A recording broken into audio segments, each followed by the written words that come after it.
A paz do Senhor, queridos. Esse que vos fala é o irmão Raimundo, professor e superintendente de Escola Bíblica Dominical. Nós vamos estar aprendendo hoje sobre a lição de número 11. Desde já eu quero agradecer a todos os irmãos que estão acompanhando esta lição. Que Deus em Cristo o abençoe de maneira poderosa. Antes de começarmos a nossa lição, é bom nós frisarmos alguns erros,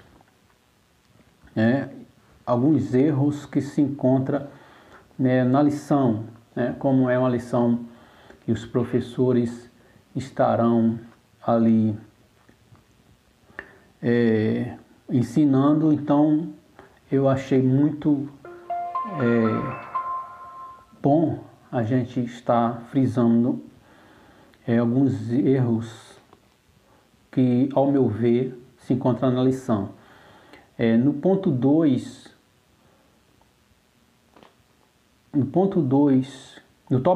e no ponto 2 diz assim: o encontro de Esdras com Neemias. Quando Esdras chegou a Jerusalém, encontrou Neemias. Então nós vemos que a lição fala que quando Esdras chegou, já encontrou Neemias. E nós vemos, irmãos, que na verdade Esdras chegou primeiro. Nós vemos que foram 3 levas. O retorno foi com 3 líderes. Primeiro foi Zorobabel, sobre o edito de Ciro. Zorobabel voltou com a leva de povo da Babilônia para a reconstrução de Jerusalém. Logo após veio Esdras. E por final veio Neemias na reconstrução dos muros de Jerusalém. É bom a gente frisarmos também a leitura bíblica em classe, que aqui na lição está baseada no livro de Esdras, capítulo 8, do 1 ao 12. Na verdade, seria Neemias, capítulo 8, do 1 ao 12, porque tem uma sincronia mais em referente ao título da nossa lição, que diz assim: Esdras vai a Jerusalém ensinar a palavra. Então, fica baseado no livro de Neemias, capítulo 8, do 1 ao 12, não Esdras 8, do 1 ao 12. É bom a gente frisarmos isso, porque se nós estamos dando aula ou dando um ensinamento e muitos professores estão ouvindo, é bom a gente pegar o texto bíblico que condiz com o título da lição. Então, nós vamos ver a lição de número 11. E o título da nossa lição, nós vamos estar ouvindo agora. Título da lição: Esdras vai a Jerusalém ensinar a palavra. Texto áureo: e provaram a boa palavra de Deus. Hebreus, capítulo 6, versículo 5, parte A. Verdade prática: a palavra de Deus é semelhante a uma afiada espada, é poderosa e penetrante. Vamos estar ouvindo a leitura bíblica em classe, que se encontra no livro de Neemias, capítulo 8, do 1 ao 12. Diz assim: Neemias, capítulo 8, do 1 ao 12. Nós vamos estar vendo aqui.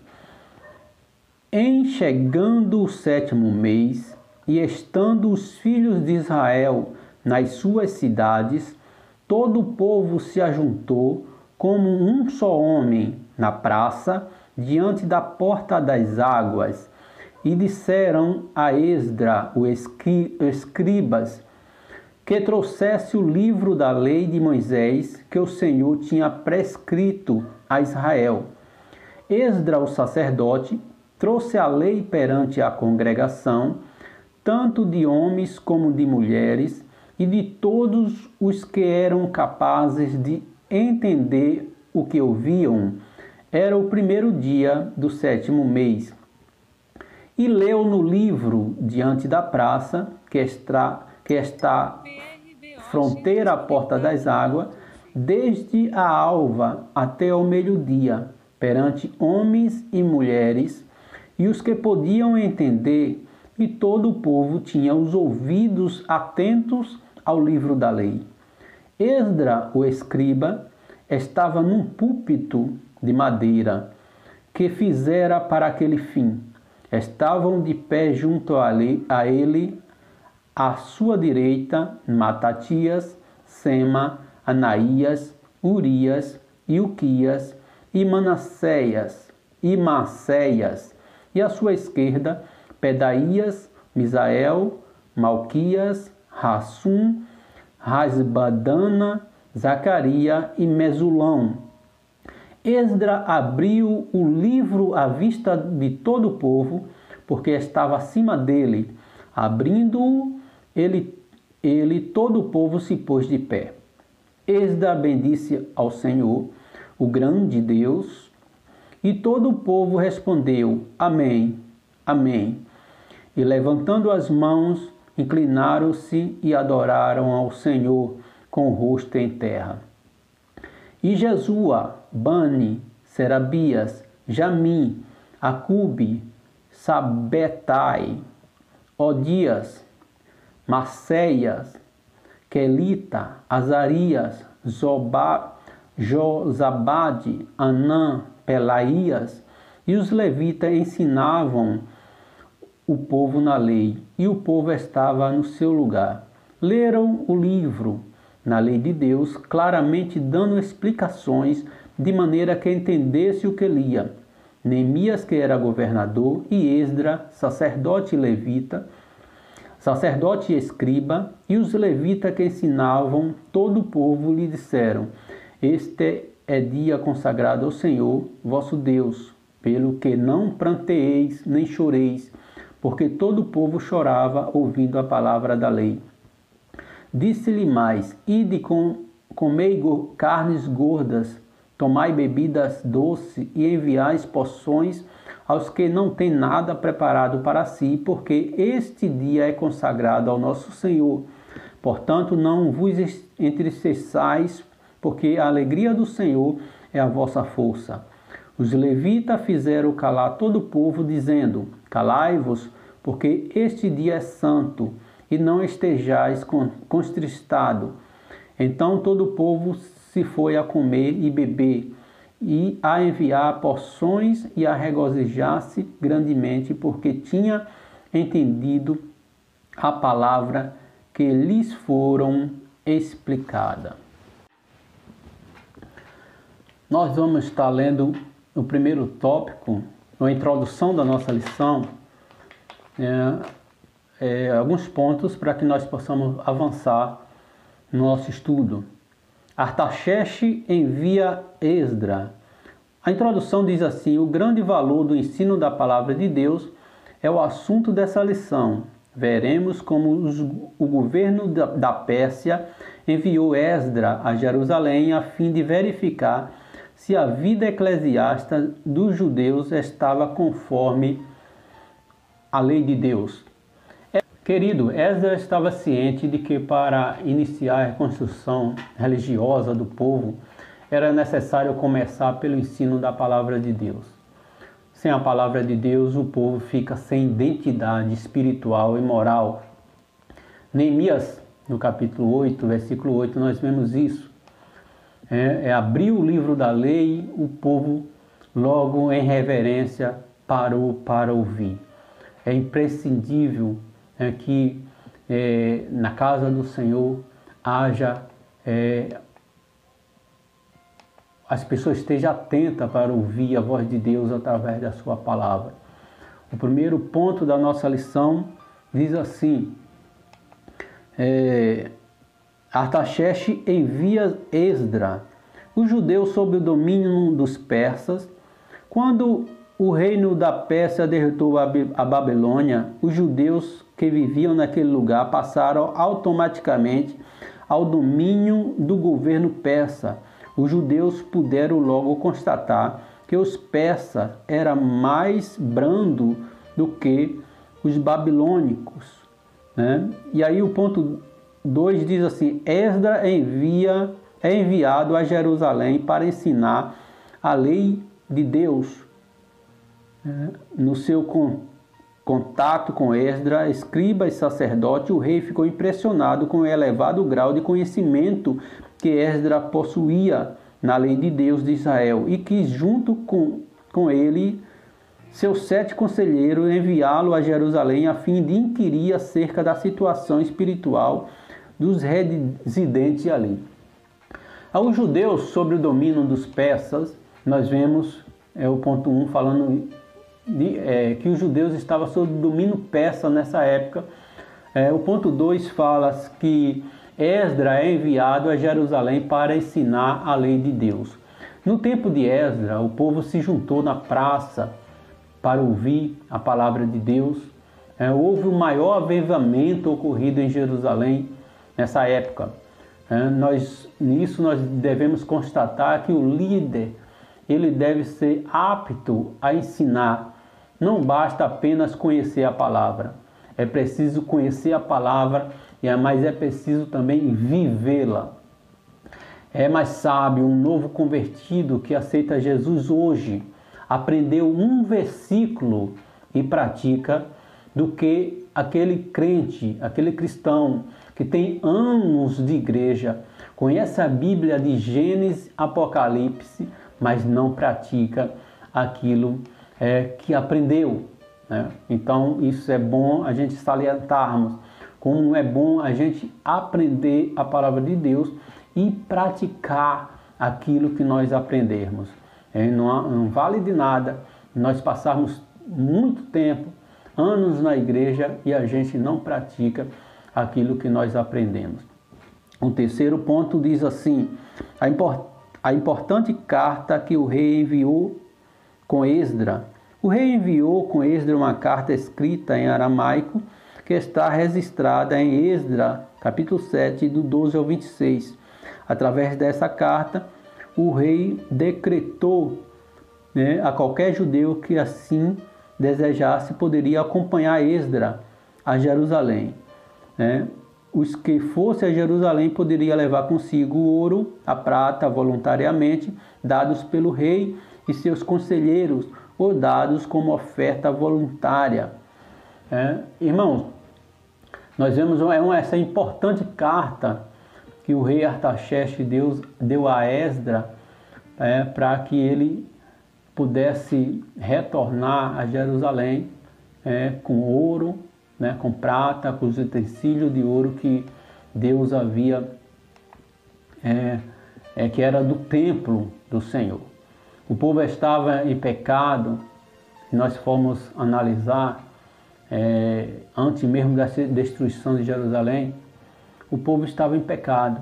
Aí Deus anuncia, através do profeta Jeremias, e o povo não queria ouvir o profeta Jeremias, só queria ouvir os profetas que falassem coisas que massageassem o ego, coisas boas, coisas de conforto, mas a palavra era de conserto, e o povo não ouvia o profeta Jeremias.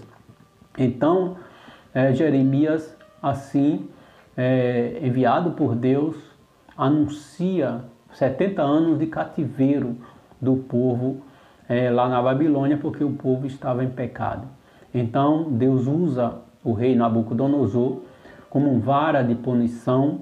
Nabucodonosor leva todos os utensílios de prata, quando destrói Jerusalém, os utensílios de prata, de ouro, de bronze, leva tudo para a Babilônia. Aí de repente, logo depois de Nabucodonosor, nós vemos também no reinado de Beltesazar, ele começa a beber com vários governantes, e ele pega esses vasos de ouro e começa a beber, a se prostituir com esses vasos de ouro, quando Deus ali escreve na parede e diz que ali o reino dele seria rachado, rasgado em dois. Logo após, nós vemos que o reino da Babilônia foi rasgado. Há dois reinos, o reino Medo e o reino Persa. E de repente o reino Medo invade a Babilônia e Ciro aí começa a governar. Agora Deus usando Ciro como instrumento de libertação. Olha, que Deus usou Nabucodonosor como vara de punição. Agora, passando-se os 70 anos, Deus usa Ciro como instrumento de libertação, na qual assina um edito libertando o povo. Aí começa a primeira leva, liderado por Zorobabel, para reconstruir o templo de Jerusalém. Amém? E aí, logo após Esdra, nós vemos que Deus usa, assim, Neemias. Então, primeiro foi Zorobabel. O rei Ciro envia Zorobabel. Depois, na segunda leva, o rei Artaxerxes envia Esdra, para a reconstrução do templo, ensinar a palavra de Deus ao povo. Segundo ponto da nossa lição, diz assim: Esdra ensina a palavra ao povo. Esdra sai da Babilônia e vai para Jerusalém conforme a ordem do rei Artaxerxes. Esdra viajou para Jerusalém acompanhado de um grupo de judeus, alguns eminentes líderes do povo, recusando a escolta militar oferecida pelo rei para garantir-lhe a segurança durante a viagem. Esdra e seus companheiros preferiram confiar na segurança de Deus. Irmãos, Esdra sai da Babilônia e vai para Jerusalém. Os judeus estavam viajando com muita bagagem. E isso é os ouros, as pratas, os castiçais, os utensílios de ouro. Eles retornaram para Jerusalém com muita bagagem e ali para estabelecer a residência ali em Jerusalém. Havia também ali os tesouros do templo. Havia com essas bagagens todas nós vemos e podemos notar que essa viagem era muito perigosa. Havia também o perigo dos saques nas estradas. E o rei Artaxerxes oferece escolta armada, mas essa escolta foi dispensada por Esdra, que preferiu orar e jejuar a Deus e seguir viagem. Nós aprendemos o que com essa lição? Nós aprendemos que a maioria dos crentes de hoje procura Deus em último caso. Procura Deus em oração em último caso. Primeiro vai à polícia, depois vai ao médico, depois quando o médico diz não tem mais jeito, aí que vai procurar Deus. Mas nós devemos procurar Deus em primeiro lugar, colocar Deus na frente em todas as situações que nós passamos. Então, o rei enviou e autorizou escolta para Esdra, para ele ali retornar a Jerusalém com aquele ouro, com aquela prata, com aqueles utensílios do templo, numa estrada muito perigosa de assaltos. Mas Esdra, ele preferiu confiar em Deus do que confiar no homem, como diz a palavra do Senhor, que é melhor confiar em Deus do que confiar no homem. A Bíblia fala assim: maldito o homem que confia no homem. Então, irmãos, que nós venhamos a colocar Deus em primeiro lugar nas nossas vidas, e que as demais coisas, a Bíblia fala, que nos serão acrescentadas. Primeiro buscar Deus em primeiro lugar, e porque isso, é o mandamento de Deus para as nossas vidas. O ponto 2 da nossa lição diz assim: o encontro de Esdra com Neemias. Quando Esdra chegou a Jerusalém, encontrou Neemias, o qual vinha sendo o líder espiritual dos judeus em Judá. Irmãos, não há registro bíblico desse encontro, né? Como eu falei, e a cena descrita não condiz com os fatos. Então nós vemos que, segundo a cronologia, primeiro foi 3 levas da Babilônia para Jerusalém. A primeira leva com Zorobabel, né? E uma parte do povo veio para Jerusalém. A segunda leva foi Esdra, ali para ensinar o livro da lei, o que nós estamos aprendendo hoje. E por último, Neemias. E aqui a lição fala que quando Esdras chegou a Jerusalém, encontrou Neemias, sendo que Neemias chegou por último para reconstruir os muros de Jerusalém. Então é um ponto que o professor é bom estar frisando e orientando os seus alunos, né? E nós vamos já para o terceiro ponto, né? O terceiro ponto fala que Esdras ensina a palavra ao povo. Na festa dos tabernáculos, no dia 1º do mês 7º, houve santa convocação. O povo se ajuntou como um só homem diante da porta das águas, e Esdras trouxe o livro da lei. A lei de Deus foi lida ao povo, desde a alva até o meio-dia. Havia sido construído um púlpito de madeira para aquele fim, e em pé ao lado de Esdras havia um grupo de 13 auxiliares. Ainda cooperava um grupo de levitas, e o objetivo era fazer todo o povo entender o que estava sendo lido no livro da lei de Deus. Irmão, é bom a gente salientar que era lido o livro e era dada as explicações. Havia tradução para o povo em aramaico, né? Não basta apenas ler, tem que entender a palavra de Deus. Então aquele que ensina tem que explicar para que aquele que ouve entenda a palavra de Deus. Então não basta apenas ler, não basta apenas ensinar e fazer o povo entender. Não basta ensinar, tem que explicar. E muito além do explicar, tem que praticar aquilo que ensina, aquilo que explica. A palavra de Deus foi direcionada ao povo. Ali havia um culto racional, como a Bíblia fala, né? Porque o povo entendia a palavra de Deus, porque ela era ensinada por Esdras e sendo ali explicada pelos levitas. Era uma completa escola bíblica dominical. Era como se fosse um congresso de escola bíblica, porque durou uma semana, o povo não saía. Era de 6 horas da manhã até meio-dia, do nascer da alva até o meio-dia, um congresso de ensino da palavra de Deus. Uma verdadeira escola bíblica dominical, onde havia o ensino e havia a explicação, a tradução para que o povo pudesse entender.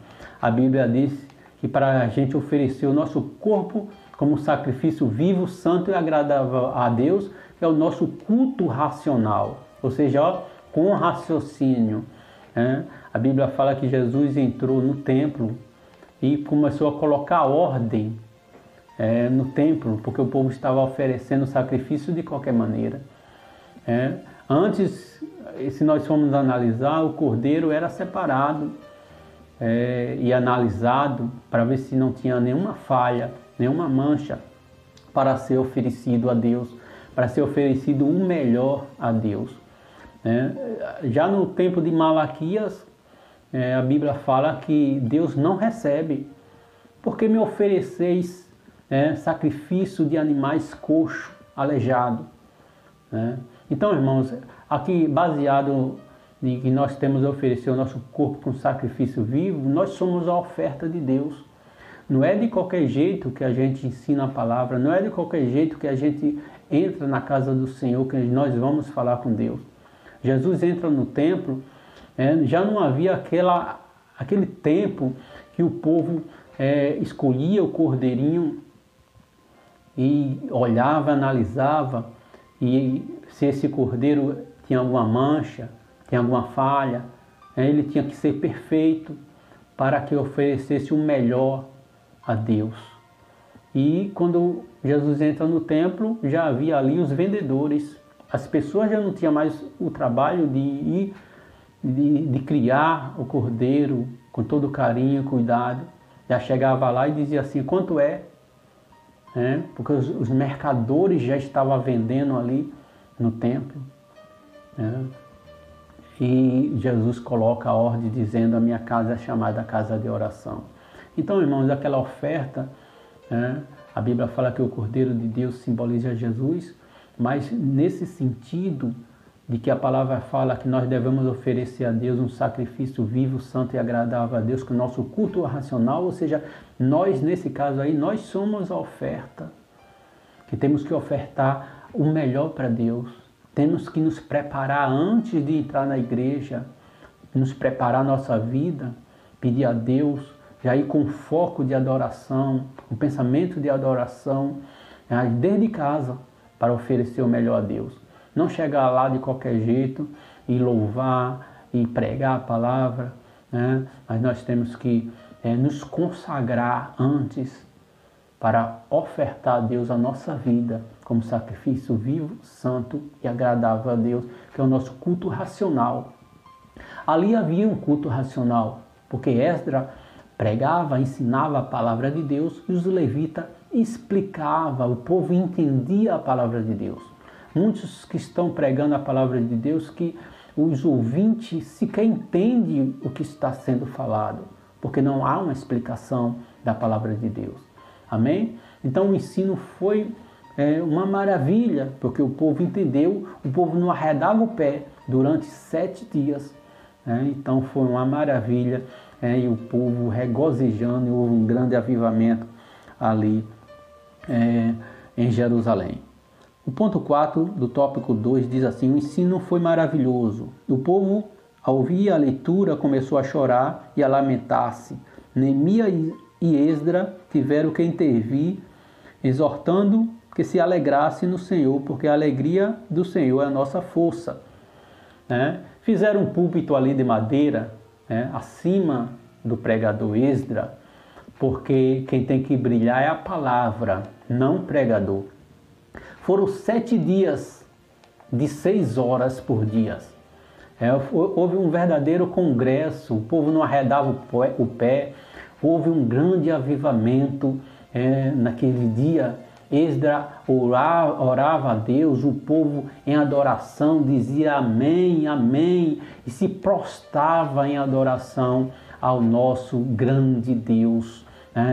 E ali nós vemos que o povo ali foi avivado, através da palavra de Deus, através do bom entendimento da palavra de Deus. O terceiro ponto diz assim, a palavra de Deus deve ser ensinada. Deus ordenou que a sua palavra fosse ensinada a todo o povo de 7 em 7 anos. Além da leitura da lei de Moisés, que se fazia a cada sábado, os escribas e os profetas deveriam ser lidos e explicado ao povo em convocação solene a cada 7 anos. Irmãos, a palavra de Deus ela deve ser ensinada. Não é de qualquer maneira que se ensina. Deus ordenou que a sua palavra fosse ensinada a todo o povo de 7 em 7 anos. Se nós formos analisar, desde o tempo dos patriarcas, o ensino da palavra era passado de pai para filho, de geração em geração. Hoje, nós precisamos, irmãos, em nossos lares, que haja o ensino da palavra. Então, nós não devemos deixar Deus só na igreja. Ou seja, nós buscamos a Deus na igreja, adoramos, oramos, fazemos a leitura da palavra, e é como que diz assim, Deus fica aqui, que no próximo culto eu venho aqui te buscar. Nós precisamos levar para os nossos lares, para que haja ensino da palavra de Deus nos nossos lares, aos nossos filhos, aos nossos familiares. Isso se chama, irmão, culto doméstico, que muitos já não fazem hoje.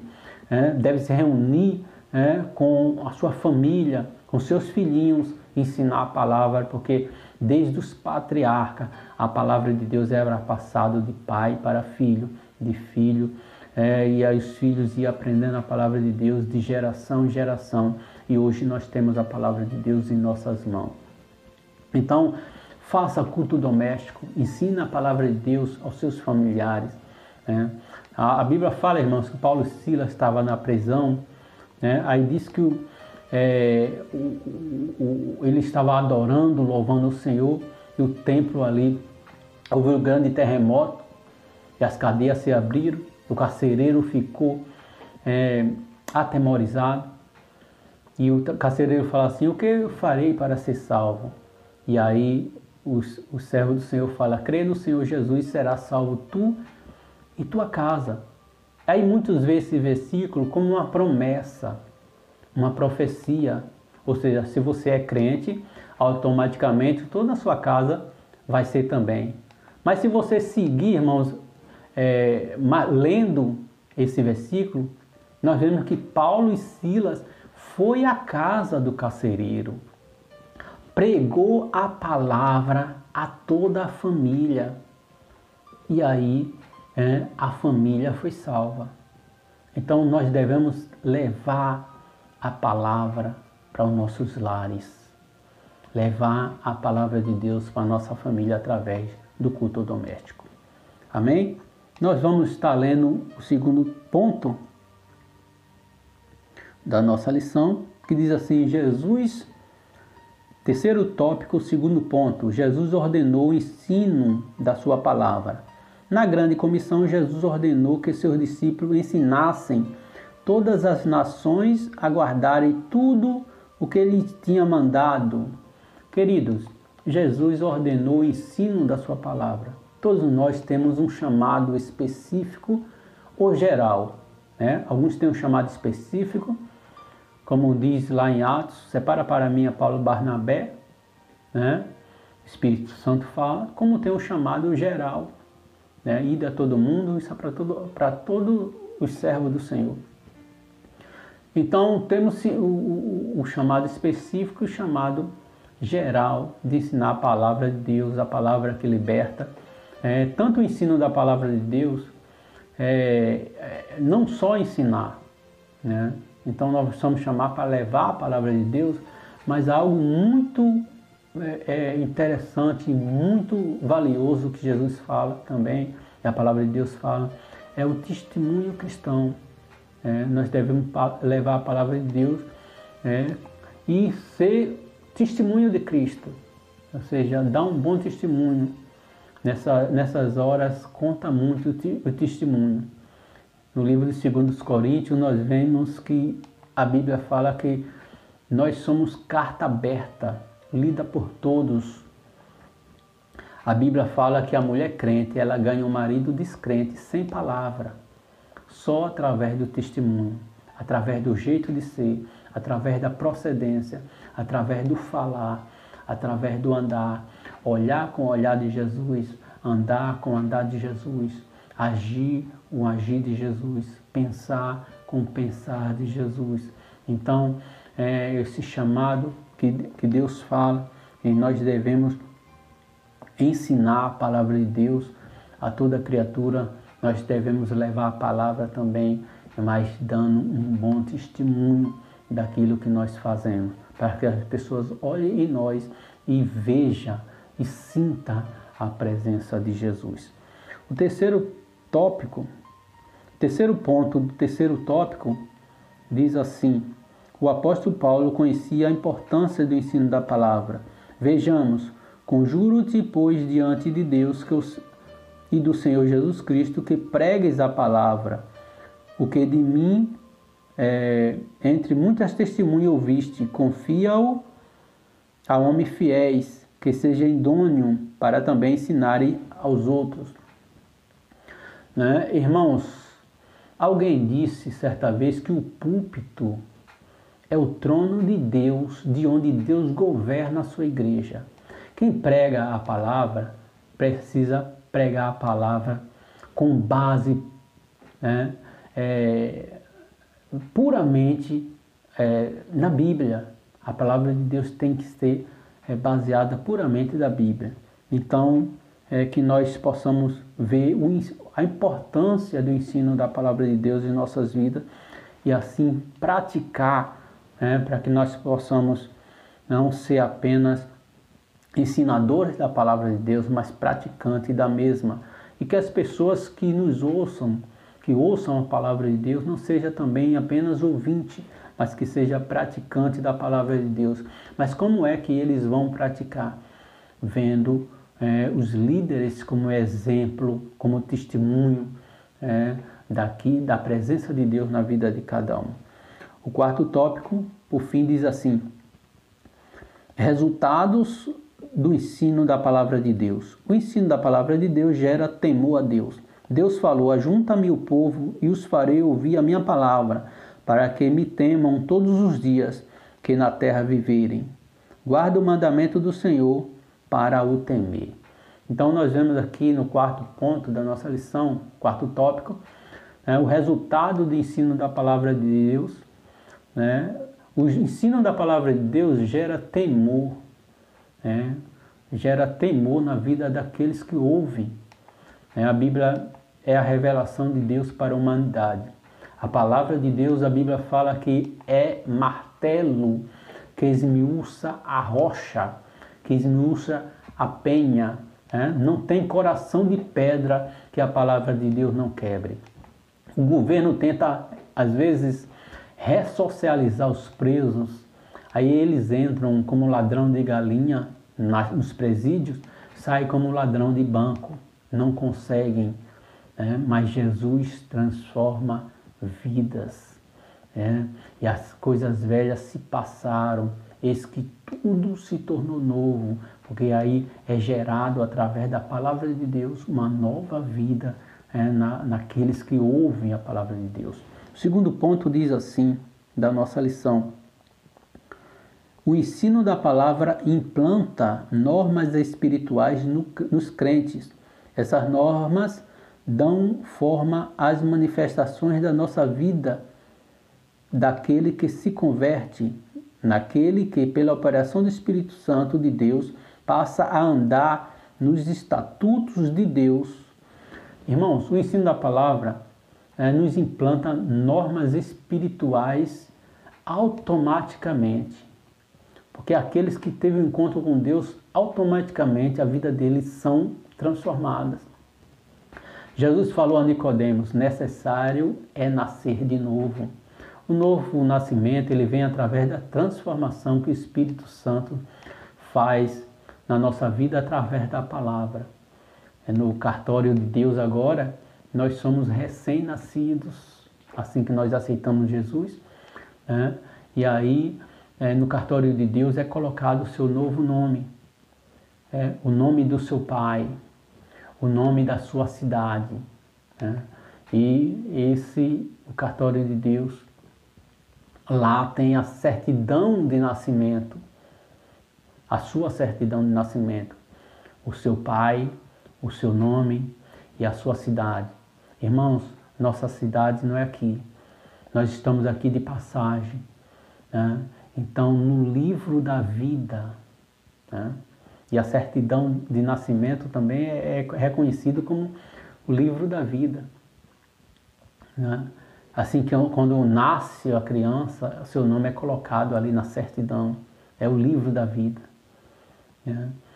E no livro da vida vai estar constando o meu nome, o teu nome. E Jesus vai chamar-nos o nosso nome para entrar nas mansões celestiais, na cidade que Deus tem preparado para nós. Nós vamos entrar na nossa cidade, na cidade que Deus preparou para nós. E aí nós vemos que encontra na certidão de nascimento, que é o livro da vida, o nosso nome. Você agora é nova criatura. Nós vamos ver o ponto B. O crente jamais mente. O crente tem o testemunho de sua consciência do Espírito Santo, de que não mentiu. Jesus disse: seja porém o vosso falar se ensinam não, porque o que passa disso é de procedência maligna. O homem de Deus que prega a palavra ensina ele não deve alterar a palavra de Deus, porque isso também é mentira. Né? Ele não deve falar algo que Deus não falou. Para falar, ele nem deve falar além do que Jesus mandou ele falar. A Bíblia fala que o diabo é o pai da mentira. O que causou a morte de Ananias e Safira? Foi a mentira. O segundo ponto, o C diz assim: o crente jamais se apodera de alguma coisa que não seja dele. Aquele que furtava, não furte mais. Zaqueu, depois de salvo, queria restituir aquilo que havia defraudado. Irmão, há uma grande diferença entre Zaqueu e o jovem rico. Antes de ter o encontro com Jesus, podia dizer assim: Zaqueu não é de Deus. Zaqueu vai para o inferno. Por quê, irmãos? Porque Zaqueu era um publicano que tinha fama, os publicanos tinham fama de ladrão. E Zaqueu era o chefe dos publicanos. Então, subentende assim que Zaqueu era o chefe dos ladrões. E não era bem visto pelos judeus. Já o jovem rico, antes de ter o encontro com Jesus, alguém podia olhar para ele e dizer: esse jovem vai para o céu. Obedece o pai, obedece a mãe, obedece às leis de Deus. Então, quando teve um encontro com Jesus, a vida de Zaqueu foi transformada. Mas a vida do jovem rico já foi ao contrário. O jovem rico virou as costas para Jesus. Então, antes de ter um encontro com Jesus, alguém olhava e podia julgar Zaqueu como uma pessoa que vivia e ia para o mundo de perdição. Enquanto que, olhando para o jovem rico, antes de ter um encontro com Jesus, entendia assim: um jovem de Deus, esse jovem vai para o céu. Mas a diferença é quando tem um encontro com Jesus. Ou seja, Zaqueu abre o seu coração.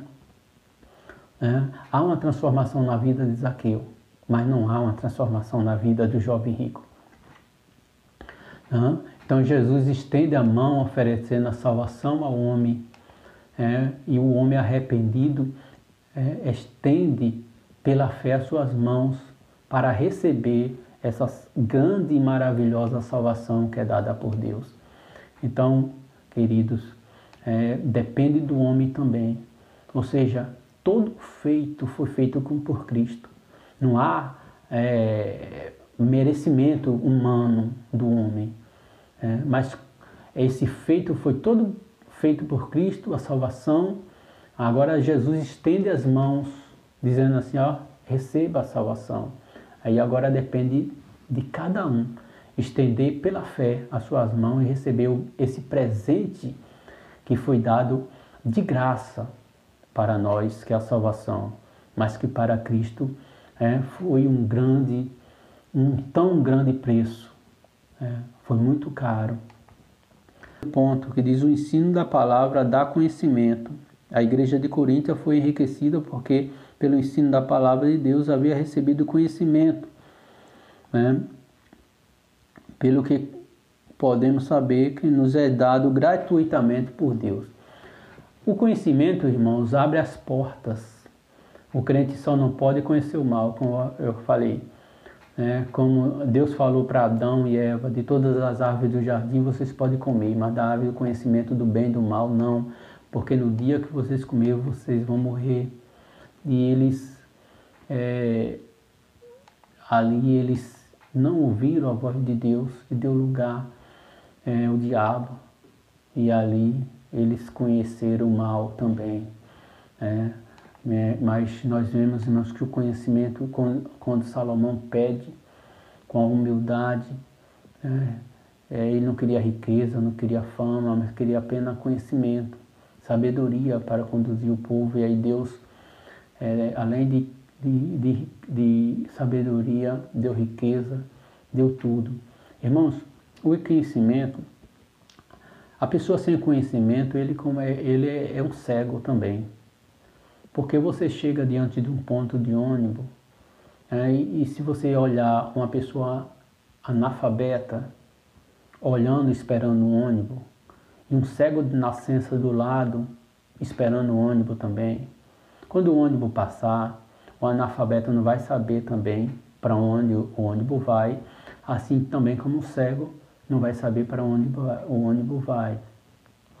Então, na verdade, o conhecimento, né, é como uma luz.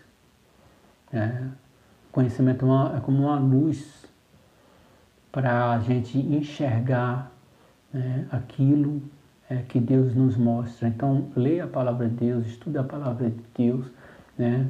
Ensine a palavra de Deus com entendimento, para que todos aqueles possam estar ouvindo, estar entendendo a palavra de Deus. Amém? Que Deus em Cristo os abençoe. A lição de hoje foi maravilhosa, falando sobre o conhecimento, sobre a leitura da palavra de Deus. A Esdra vai a Jerusalém ensinar a palavra de Deus. Ensina a palavra de Deus como ela é. Ensina a palavra de Deus como está na Bíblia.